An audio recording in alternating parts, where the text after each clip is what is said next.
Hello everybody, welcome back to our channel. My name is Terrell. And my name is Brendan. We are BNT Reacts, and today we are checking out K-pop history in 20 minutes from SeoTaiji to BTS. I hope I said those names right. And this is by DKDK-TV. Very interested. Sorry, that was a big yawn. Very interested to check this out. This is very intriguing because we've done a lot of K-pop reactions on this channel. Things involving K-pop music videos, songs, compilations, funny moments, things like that. But we've never really known the full extent of the history of K-pop. We know a lot of the earlier groups like Super Junior and Girls' Generation, but they were only a part of the second generation of K-pop. But I don't know if we ever known any first generation. We've seen a few like clips of videos here and there on compilations, but we've never known the full extent of K-pop history.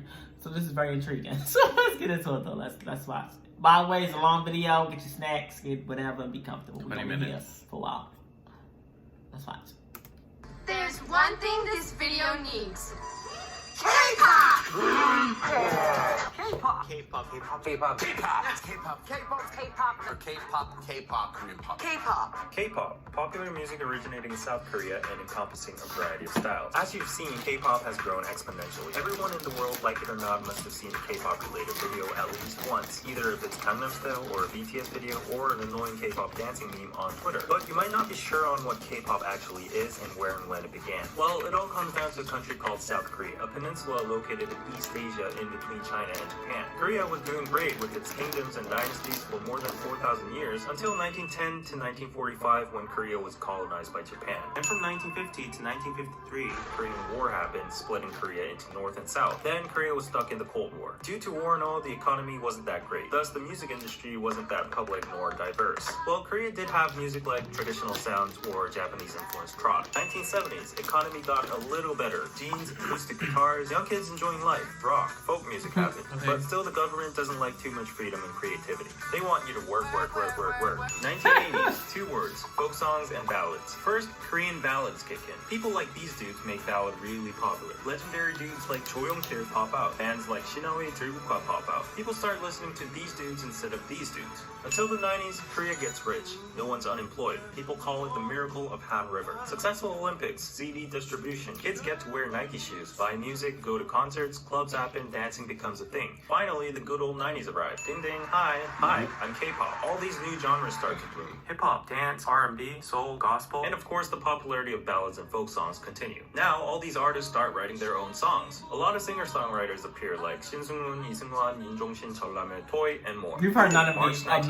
Yeah. A dude named SeoTaiji appears out of nowhere. Well, actually, he was in the aforementioned rock band Shinaway as a bassist, so in the meantime, he was doing his own thing and explores the world of media music, aka electronic digital. He's also a born rebel. He looks different. His crew dances like crazy. His band SeoTaiji and Kids released an album called SeoTaiji with a title song called I Know. They just sweep all the existing awards out there. Similar groups like Used might be competitors, but SeoTaiji and Kids and their songs and performances change everything. Critics claim 1992 is the most important year in Korean pop music history. He destroys genres like trot, ballad, and folk music. They released 4 albums afterwards until 1996. He mixes up hip-hop and traditional music in Hayoga. He also likes techno and even uses heavy metal rock and classroom idea criticizing the Korean education system. And then the public suddenly tries to rewind the song and thinks he's Satan or gay. They keep on tackling social issues like reunification, environment, drugs, education. He's basically the Tupac of K-pop. Speaking of Tupac, he even touches gangster rap in his last album title, Come Back Home. And then they disband. More like disappear. Poof. Yup, just like that, leaving one message. We've showed you everything we can try. Korea freaks out.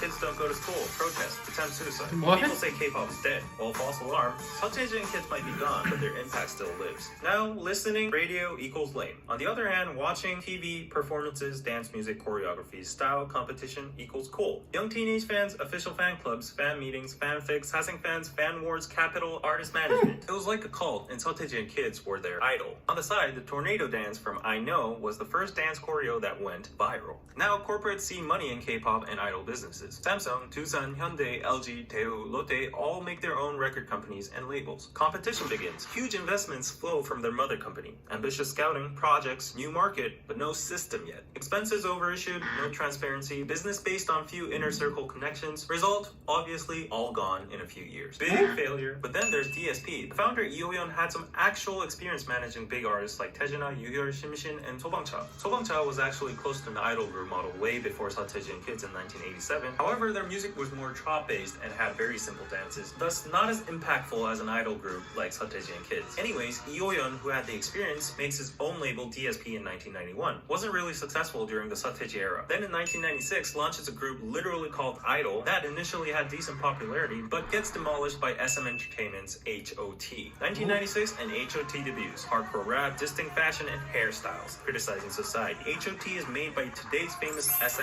Entertainment. Yeah, in short, SM. Starts as SM Studio in 1989, then reforms into SM Entertainment in 1995. SM develops a systematic idol training system and earns huge success with HOT. DSP gets mad. 1997, they throw out Text Kids. SM activates their trap card. Girl group SES debuts in December 1997. Then DSP says, This damn 90s. I know, it's like that's 90s. Hold your fire. Korea will be entering the economic crisis. People lose jobs, businesses go bankrupt, half of the entertainment labels shut down, TV music programs get canceled. People are struggling. They're jumping off bridges, so they aren't really cool or interested about idols. Well, 1998 comes. SM be like, the show must go on. Pops out Shinhwa. DSP says, hold my beer. We present you Finkel. At this point, SM and DSP is the Marvel and DC comics of this era. HOT versus Text Kids, SES versus Finkel, Shinhwa versus GOD. Well, GOD was actually produced by a third company called JYP and wasn't actually the typical dance idol group, but I'll get to that later. Each company and group shares the trophies and awards around music shows turn after turn, and of course on the way there were other groups like Baby Vox, Chakra, Cleo, and talented solo artists like Yoo Seung-jun, Park Ji-yoon, Lee Jung-yeon as well. Looking back, we now call this era the first generation. Yeah, of I'm right saying, K-pop. so this is all the Meanwhile, first you might be generation. wondering, whatever happened to SeoTaiji and the boys after they disbanded? I don't know about SeoTaiji himself, but one dude for sure was planning something. Yang Hyun-suk, who was the rapper and dancer of SeoTaiji and boys, was trying out his talent as a producer, but was kind of unlucky in the meantime. But anyways, opened up his own company, Hyun Label, in 1996, but kind of flopped with the group. He looks familiar. Then renames his company to MF Label and launches the hip-hop duo Jinushan. Jinushan surprisingly did pretty well, even though hip-hop was pretty new. Yang Hyun-suk was well known to have an influence and background in hip-hop dance and music. He was spotted in E-Tail and dancing all the time before his debut days. So this background and success with Jinushan led him to reform his company into YG Entertainment and launched another hip-hop group called One Time. We heard of YG. First generation of K-pop was sparked by SeoTaiji and boys. Everything got systematic, like the trainee systems and all. Groups with crazy hair, crazy fashion, and dance music. K-pop's still kind of strange, new, but popular to the public. Kind of trying to imitate American pop. While corporate-backed labels died with the IMF crisis, labels with professional music background become big, like DSP, SM, and YG. It was the opening, a door to a new era, to the 21st century. Second generation begins. Wade says 1.5 gen. On the conversion to second gen, there is a transition stage. Surprisingly, a lot of solo artists who sing ballads, R&B, and groups that do ballads or rock become super popular. Song Shikyung, Hisung, Vibe, MC The Max, Buzz, The Cross, BOS, SG Wannabe. Then where'd K-pop go? Well, many talented solos were there at the bridge to transition. The famous Boa, known as Asia's Star, arguably the most successful solo female K-pop artist in history. Yeah, she's SM going off. Hold on. I want to see that. She's going off. Show more her. In Japan, critics state Boa is one of the biggest contributors and pioneer in opening foreign markets for K-pop and SM. Boa gets to get all these first, youngest, most, blah blah blah titles and rewrites K-pop history. Other solo artists also kept the K-pop flame burning with competitions such as Rain and Seven. Speaking of Rain, let's get back to JYP. Park Jin-young, aka JYP, There's a lot of facts, so I'm trying to. I know, this is like so much at once. Initially got refused numerous times from labels due to his weird face of Yes, finally he's debuts in 1994 as a solo artist. Tale is, SM himself rejects JYP from an audition, but later asks in private just because he wants to buy songs to We him. watched the performance of JYP his. is extremely talented in dancing and also being sexy, which was a first for a male at that time. Won many number ones during the era, even with the competition with SeoTaiji and Kids. Became a singer-songwriter and producer and made hit songs like Honey and Swing Baby. With that experience, goes on as a producer, producing GOD, once called the Nations Group, and also excavates Park Ji-yoon, who sang Adult Ceremony, also produced by JYP. And in the midst of that, Yeah, we've seen that song too. It was a controversy in that song. Rain was a backdancer. There was a whole video about that. JYP trained Rain and debuted him, also giving him many hit songs like How to Avoid the Sun and It's Raining. Boa from SM, Rain from JYP, Seven from YG. This is when we start to see the three companies grow and become the now known big three of K-pop, SM, JYP, YG.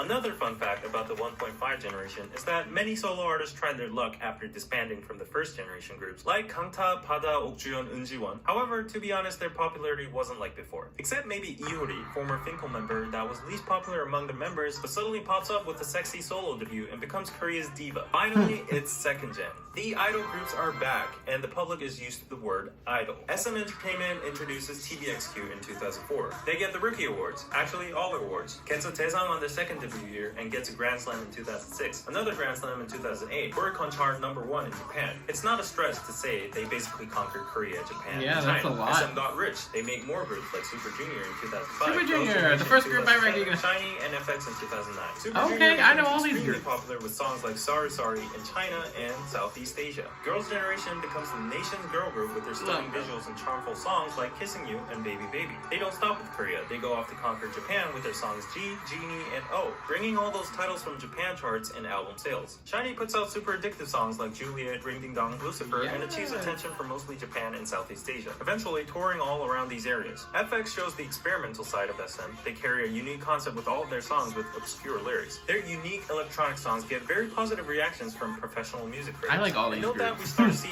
non-Korean members, such as Victoria and Amber. With all these groups, SM is now all over Asia. Now, SM might be big. No group could rival TVXQ, but here comes a big group. Big Bang. Yes. Big Bang. Big Bang from YG Entertainment is a little different. Debuted in 2006 as 5 members from a real survival program conducted by Yang In-sung himself, Big Bang places its roots into hip-hop. 2007, they released their EP, Always, with the song Lies. This song was so big that it made them escalate to the top immediately. Then major hit songs after hit songs like Last Farewell, Haru Haru, Red Sunset make them the unquestionable #1 group in Korea. They go on doing solo work, Japan activities, world tours, sweep awards, pointless to list achievements. They go on further with a career with mega hits like Blue, Fantastic Baby, Loser, Baby, Bang Bang Bang. Big Bang becomes the most Bang Bang popular, Bang is so influential, good. listened to group. No male group can rival them in the second gen except maybe early TVXQ. The biggest point that differentiated them would be that the general public, including men, loved and sang most of their hit songs. Big Bang's leader G-Dragon produced most of these mega hit songs, not to mention his successful solo work, and lives as the biggest Korean fashion, music, and trend icon to this day. So who is Girls' Generation? better go from? ahead, G-Dragon. Well, YG Entertainment, probably 21. Former Yes. group debuted in 2009 with a very different concept, strong female image. Releases mega hits like Fire, I Don't Care, Go Away, Lonely, I Am the Best. Yes. They were the best. Ranked as one of the best K-pop groups of the past decade by Billboard, and a female group that finally offered an alternative concept from the traditional pretty cutesy girl group stereotype. Girls' Generation and 21 weren't rivals in style because they were so different. However, the two groups were huge and probably the most successful girl groups in second-gen K-pop history. Speaking of girl groups, we have to go back to JYP because JYP is known as the girl group Royal Company. Wonder Girls is among one, debuted in 2007, put out major hits like Tell Me, So Hot, Nobody, which were all viral hits within the nation and Asia due to their simple and catchy point dances. In 2008 Haiwon Seoul Music Awards, they received their first Taesang as a girl group, competing with Big Bang and TVXQ. Before Girls' Generation got extremely popular, they had the nation's girl group title in 2007 to 2008. Their style was distinct compared to Girls' Generation or 21 because it was mostly retro pop or electro funk. Wonder Girls were the first to appear on American TV shows, showing the possibilities of expansion of K-pop to the West. Nobody was the first K-pop song to What was that? enter That's the what you Billboard like? Top 100. I don't know. JYP Did I say had Wendy? groups such as 2PM and 2AM, who respectively have the Monster Idol and Ballad Prince concept. 2PM does especially well with hit songs like 10 out of 10, Again and Again, and Heartbeat, also becoming a sensation in Korea and Japan. Here we see Nickun, a member of 2PM from Thailand, showing that K-pop is surely expanding beyond China and Japan. Now, it would be safe to say that the second gen of K-pop was led by the mentioned groups. There are other groups such as 4 Minute who made a strong impact and shift on the concept of girl groups. Then there was Kara, produced by DSB, and were known as big competitors to the Wonder Girls and Girls' Generation. Japan went crazy over them. Everyone knew their songs and choreographies like Step and Mr. Now, can we move on third gen? Well, maybe yes or maybe no. Some people draw the line by 10 years, as in 2000 to 2010. Some experts draw the line by sudden inflation and saturation of groups. A lot of groups start to pop up, like East and Black C include B1A for Block B, B2B, B2B, Vix. Oh, God. Yeah. For girl groups, After School Tiara, Rainbow Secret, Nisei, There's so many groups. I know. So the groups that debuted in the late 2000s and early 2010s are tricky to categorize. Plus, from this point on, please don't hate me for not going in depth of every single group or missing some of them, because that Yeah. takes title of this video There's is a K-pop lot of Studio groups. 200 minutes. But if we were to say there was a dominant group of this transition era, it's EXO. EXO debuts in 2012 in two groups, EXO-M and EXO-K. Another experimental approach from SM trying to divide and expand markets. Anyways, EXO wins, pops, and grows. China is basically EXO's. EXO has the biggest and also most notorious fandom in Korea. That's how much people love EXO. They put out hit after hits like Growl, Overdose, Call Me Baby, Monster, Lotto. Their only rival might be the still yet hugely successful Big Bang. And then they slowly opened the doors to third gen. Now these are some of the characteristics of the third generation of K-pop. BTS might got everybody beat now though. I ain't Oh gonna- yeah, the BTS and Blackpink are probably the two biggest. Nah, right now. BTS bigger than Black.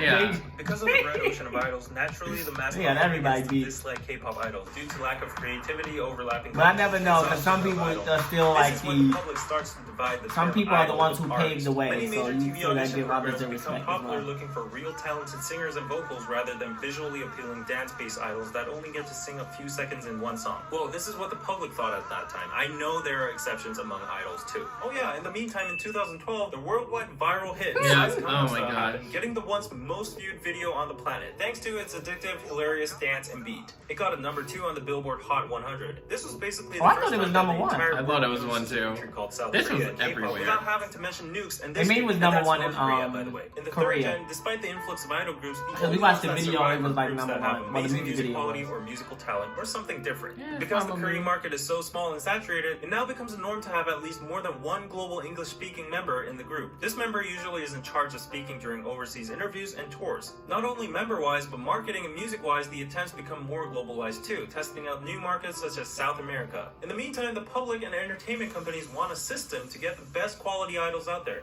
and that is by following the TV trend by making TV audition survival programs with worldwide contestants. This system allows idols to gain publicity even before debut and also verify popularity and talent. Although audition programs such as Produce 101 to Produce X have been extremely popular, it got caught in a corruption and manipulation issue recently, which likely put out the credibility and support towards these survival programs. Now, to name a few groups that are leading the third generation currently, definitely the girl group Trinity, Twice, Blackpink, Red Velvet. JYP's girl group Twice has earned the absent nation's girl group title since Girls' Generation, along with major hit songs that dominated Korea and Japan mostly. Yeah, Twice like Hero, does that Love really to get Knock more Knock, music. Likey, and Fancy. Interestingly, these girls were also a result of an audition program called 16. IG's girl group Blackpink has the record of most YouTube views, 56.7 million in 24 hours, with its Kill This Love music video topping Ariana Grande. Their music Yeah. videos Dang, have okay. much views each. Someone might have Saves just my time beat on that. trying to explain and prove their Oh, no, mine might popularity. be crazy. Also, they're the highest charting Somebody one of them might have group beat on that. Billboard Hot 100 and 200. Plus, they had an epic stage at Coachella. Or maybe I'm too. crazy. SM girl group Red Velvet might not be as big as the former two in size, but is always praised by the public and critics for their unique sound and high-quality songs. Time magazine has highlighted their versatile musical style and named them as one of the best K-pop groups. Billboard agreed too in 2019. Fun fact, Red Velvet was the first K-pop group to perform in North Korea, and Kim Jong-un adjusted the schedule to go see them.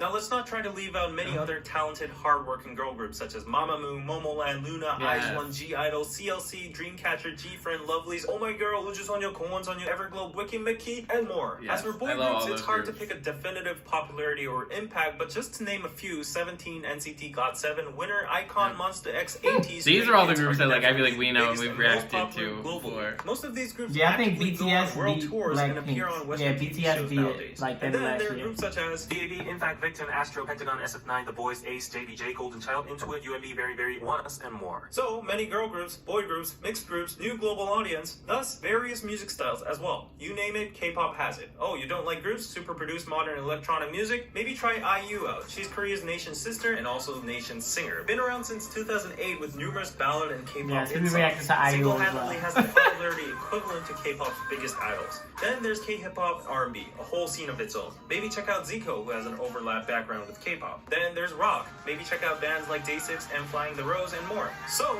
it's already 2020, technically 10 years have passed again, and the line is blurring between 3rd gen and 4th gen. Then what would be the standards of dividing the generations? I can't be the one deciding deciding, but just to add my personal 2 cents, maybe the line could be drawn by observing groups that start off already with a bigger fandom globally rather than domestically in Korea from the pre-debut and rookie phase. In short, maybe no more validation or dependence from Korean fans needed, or there's an alternative view of simply drawing the line by post-BTS. And yes, I know y'all are screaming, what, not a single mention of BTS until now? But hold on a little bit more, I have a whole buffet for you. Well, anyways, this whole generation dividing process is a whole debate subject of its own, so let's just leave it there and throw it to the comment section. Finally, there is one group that needs a thorough separate section in K-pop history, and it is BTS. BTS started off from a small company called Big Hit under the producer named Bang Seo, who was a former colleague and good friend to JYP, but split paths to make his own company. Bang Seo gathered 7 members originally and planned to make a hip-hop group, however the content and musical style diversified over the years. BTS didn't gain much attention during their first years, often getting mocked by their group name that means Bulletproof Boy Scouts, and apparently some or many people thought their appearances were unpretty. However, BTS differentiated themselves with other idols by speaking about the unspoken in their lyrics, such as mental health, youth problems, social issues, and the journey towards loving oneself. BTS also made their own universe and story in their music videos. They made moderate success until they got mainstream with their songs like I Need You, Dope, Save Me, and Fire.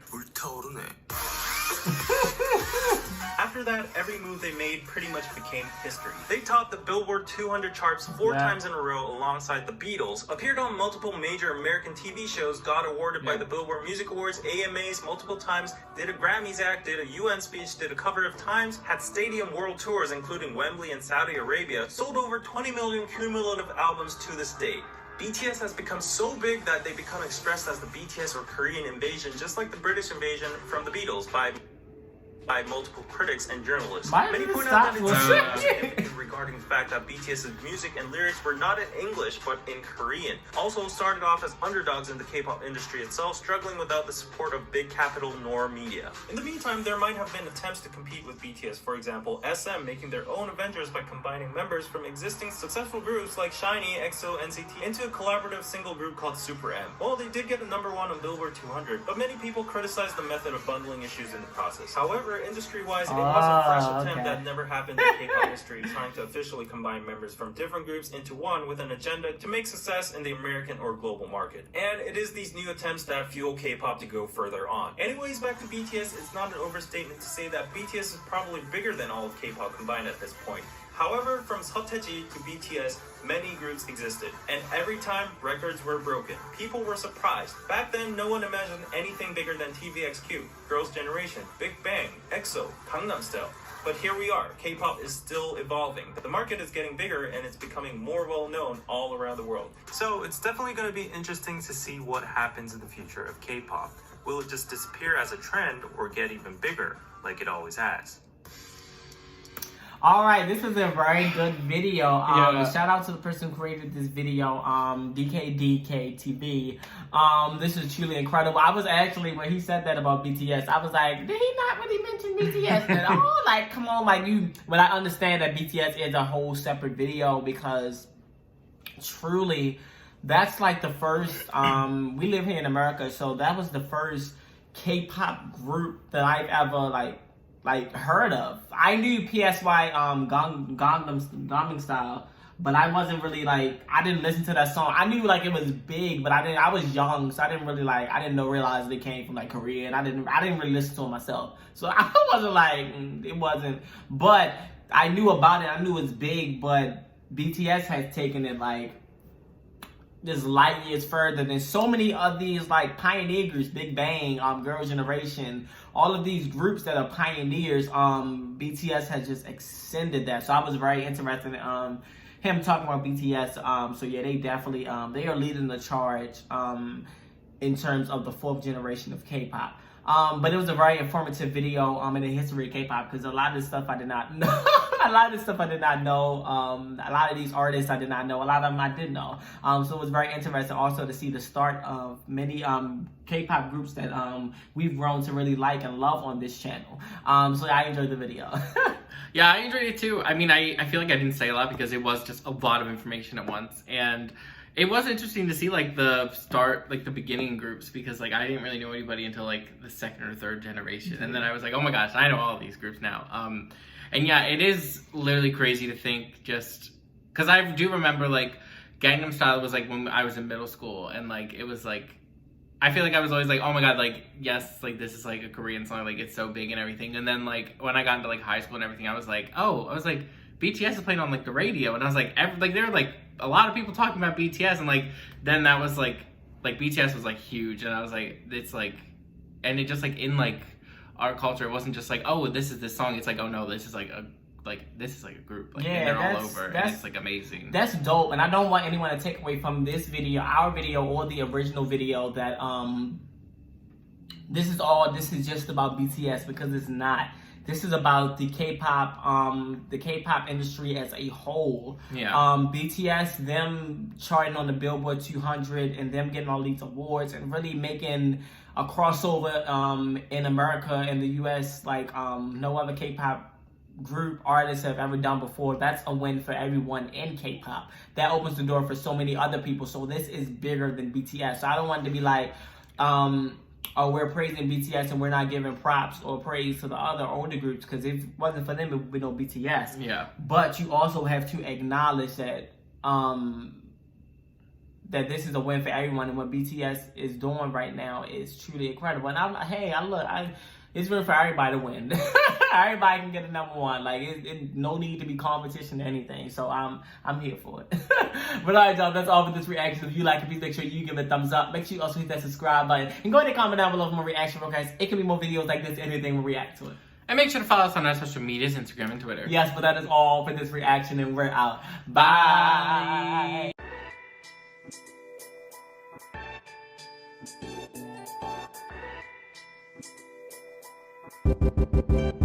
Bye.